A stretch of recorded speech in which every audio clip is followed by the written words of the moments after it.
उत्तर प्रदेश के हाथरस जिले में स्थित सिकंदरा गांव में एक सत्संग का आयोजन हुआ था।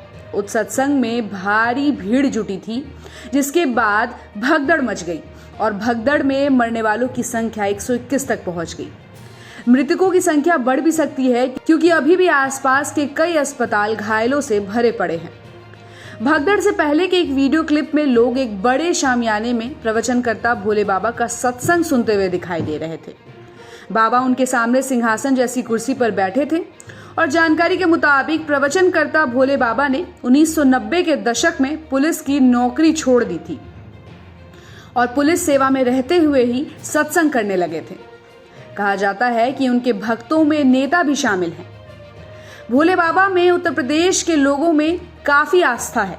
उत्तर प्रदेश के अलावा दिल्ली, राजस्थान और मध्य प्रदेश में भी भोले बाबा के भक्त मौजूद हैं। कुछ लोगों का कहना है कि भोले बाबा के आश्रम में कई राज छिपे हैं। तो आइए आपको बताते हैं इस बाबा के काले चिट्ठों का राज क्या है। दरअसल भोले बाबा को हमेशा सफेद सूट में देखा गया है। साथ ही ये भी सुनने को मिल रहा है कि बाबा के कमरे में सिर्फ लड़कियों की ही एंट्री थी। नारायण साकार ने एक आम शख्स से स्वयंभू बाबा तक का सफर बहुत कम समय में पूरा कर लिया गया। वो वैसे तो मूल रूप से कासगंज के रहने वाले हैं और बाबा के पिता एक किसान थे। गांव में ही बाबा ने अपनी पढ़ाई पूरी की थी और भोले बाबा 3 भाई हैं। सबसे बड़े भाई की मौत हो चुकी है, दूसरे नंबर के भाई का नाम है सूरजपाल और तीसरे नंबर का भाई बीएसपी यानी कि मायावती की पार्टी में छोटा मोटा नेता है। और आपको बता दें कि तीसरे नंबर का भाई बहादुर नगर गांव में 15 साल पहले प्रधान भी रह चुका है। अब जो दूसरे नंबर का भाई है जिसका नाम है सूरजपाल, यही सूरजपाल भोले बाबा के नाम से मशहूर है। बाबा बनने से पहले वो LIU में हेड कांस्टेबल थे और 1999 में उन्होंने नौकरी छोड़ दी थी। बाबा बनने के बाद सफेद सूट इनकी पहचान रही और इनकी पत्नी का नाम प्रेमवती है। ऐसे आरोप लगाए जा रहे हैं कि भोले बाबा के लिए कई एजेंट काम कर रहे थे। वो एजेंटों को भ्रमित करने के लिए पैसे देते थे और जनता को भ्रमित करने के लिए एजेंट कहते थे कि बाबा की उंगली पर चक्र दिखाई देता है। नारायण साकार पर यह भी आरोप लगते हैं कि उन्होंने गांव की जमीनों पर अवैध कब्जा कर आश्रम बनाया है।